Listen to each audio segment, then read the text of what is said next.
Olá, bom dia. O senador Eunício Oliveira foi internado no domingo no Hospital Sírio-Libanês em São Paulo para avaliação clínica e exames complementares. Na semana passada, ele sofreu um desmaio. Confira agora a agenda das comissões do Senado para amanhã desta terça-feira.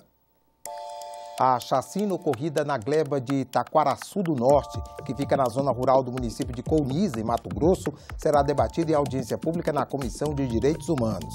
A CPI da Previdência faz reunião de trabalho. Na pauta, mais de 80 requerimentos que pedem desde a realização de audiências e convites a autoridades e técnicos até o encaminhamento de documentos e informações.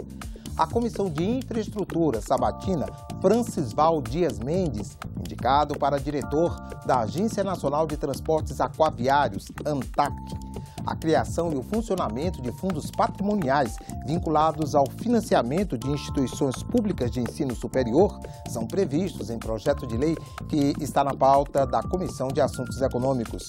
O projeto que cria o programa Bolsa Jovem Estudante é um dos itens na pauta da Comissão de Educação. E na Comissão de Meio Ambiente, um dos projetos em discussão é o que regula o descarte de medicamentos de uso humano ou de uso veterinário. 4 meses depois da última sessão conjunta, o Congresso volta a se reunir nesta terça-feira, às 6h30 da tarde. Senadores e deputados devem analisar vetos do presidente da República a matérias aprovadas pelo Legislativo.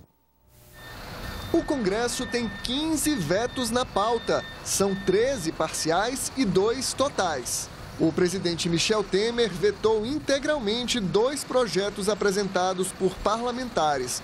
O primeiro, da Câmara, previa que ações culturais voltadas para o turismo poderiam receber incentivos da Lei Rouanet. O segundo, do Senado, determinava o fechamento de farmácias que vendem remédios falsificados. Para o Planalto, o texto viola a Constituição porque não diz de quanto tempo seria a interdição. Isso aí é um pretexto, é uma desculpa. O que de fato aconteceu é que as entidades empresariais do comércio varejista foram ao governo e pediram o veto. Não é aceitável que uma empresa venda medicamentos falsificados, contrabandeados ou roubados e com 2 ou 3 dias depois de autuada e fechada, ela possa estar normalmente vendendo medicamentos. 4 vetos parciais são em medidas provisórias alteradas pelo Congresso. Temer barrou a criação de um comitê editorial na empresa Brasil de Comunicação. Permitiu que políticos com foro privilegiado exerçam a função de diretores ou gerentes de emissoras de rádio e TV. E autorizou o funcionamento de cursos de graduação por meio de decisão judicial. O presidente também vetou a criação de um programa para a implantação de novas termoelétricas movidas a carvão mineral. Essa prioridade da preservação ambiental é indiscutível. O mundo todo debate a questão ambiental. Há aqueles que se colocam na contramão, como ocorreu recentemente nos Estados Unidos com o presidente Trump. Mas nós temos o dever de trabalhar pela preservação ambiental. Outros 9 vetos parciais são em projetos de lei. Destaque para a proposta que cria o plano de auxílio aos estados. Depois que o Congresso barrou contrapartidas exigidas pela União, Michel Temer rejeitou o regime de recuperação fiscal para os governos em situação crítica. Também foi vetada a lei que prevê medidas de combate a incêndios, como o que matou 242 pessoas na Boate Kiss em 2013. O governo também barrou as leis que regulamentavam as profissões de designer de interiores e detetive particular. E vetou o projeto que determinava a cobrança do imposto sobre serviços no município onde mora o usuário do plano de saúde.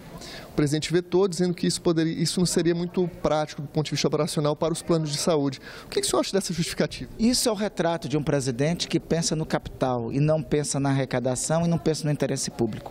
Isso é o retrato do que é o senhor Michel Temer. Fez o veto única e exclusivamente para beneficiar as grandes operadoras de plano de saúde. A regularização de áreas rurais e urbanas é o objetivo da medida provisória 759, que está em discussão no Congresso e pode ser votada nesta quarta-feira na comissão mista que trata do assunto.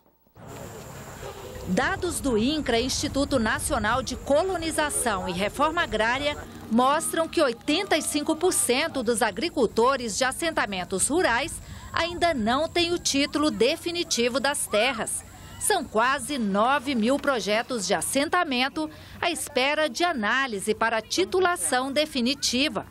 A medida provisória em debate no Congresso define novas regras para a regularização de terras, tanto urbanas quanto rurais. O texto estabelece, por exemplo, critérios de seleção para projetos de reforma agrária, proibindo a participação de servidores públicos, proprietários rurais, empresários e pessoas que tenham renda familiar mensal superior a 3 salários mínimos. Um dos pontos bastante criticados na MP é a possibilidade de o INCRA pagar em dinheiro as terras desapropriadas para a reforma agrária, e não apenas com títulos da dívida agrária. Na comissão especial, a medida provisória recebeu mais de 730 emendas. O relator, senador Romero Jucá, acatou 122. Para Jucá, além de diminuir a burocracia na regularização de terras, as mudanças vão fortalecer a microeconomia do país. Na hora que se tem uma terra regularizada, essa terra pode ser dada em garantia para que haja produção. Na hora que se tem um imóvel urbano regularizado, esse imóvel pode sofrer melhorias através de ações da própria família. Tudo isso representa movimento na economia e isso é muito importante no momento que o Brasil vive. A duplicação da BR-364 é considerada fundamental para escoar a produção de Rondônia. A ideia é que a melhoria da estrada seja feita por concessão à iniciativa privada. A Comissão de Infraestrutura foi a Porto Velho para debater esse processo em uma audiência pública. A BR-364 foi inaugurada na década de 1960 e corta 6 estados brasileiros. São mais de 4 mil quilômetros de extensão usados para escoar a produção de grãos. É preciso recuperar urgentemente a BR-364. Ela não está suportando mais esse trânsito. Portanto, a recuperação ela tem que ser imediata. O Departamento Nacional de Infraestrutura de Transportes, o DENIT, duplicou alguns trechos da rodovia, mas isso não foi suficiente para garantir a segurança de motoristas e pedestres. Então, eu tenho andado, se não toda ela, mas grande parte da BR-364, todas as semanas de carro, para ir e para voltar, para ir para o interior e para voltar para Porto Velho. E o risco é iminente. O risco de acidente nesta BR, quando está chovendo ou à noite, ele aumenta ainda mais.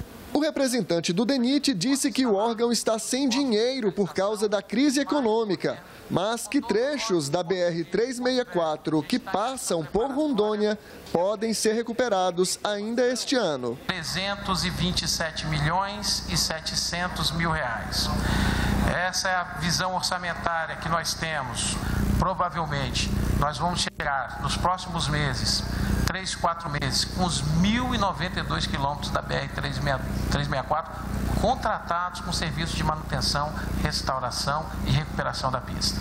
O prefeito da segunda maior cidade de Rondônia pediu não apenas a recuperação da BR-364, mas a transferência da rodovia para a iniciativa privada. Nós precisamos imediatamente iniciar de forma bastante rápida, célere, essa questão dessa concessão. Não tem mais condições, essa história de todo ano.